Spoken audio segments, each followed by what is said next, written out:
Yung kahapon po kasi, may mga posts sa online na about na yung pag-attend ni Pangulong Ferdinand Marcos sa Bataan, produkto daw po ng AI at last year pa daw po yun. Ano pong masasabi ng palasyo? Alam naman ng mainstream media ang katotohanan.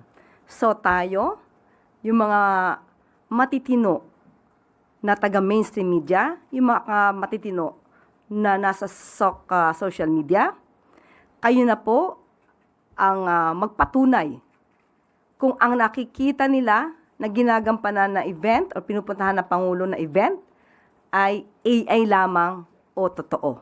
So kayo po ang maaaring makatulong din sa amin dahil on our part, on the part of the government, ginagampanan lamang po ng Pangulo ang kanyang obligasyon para sa taong bayan at para sa bayang ito. Kung mayroong mga naninira, alam naman natin kung saang parte ito nanggagaling. At suportahan natin mismo ang gobyerno at labanan natin ang fake news.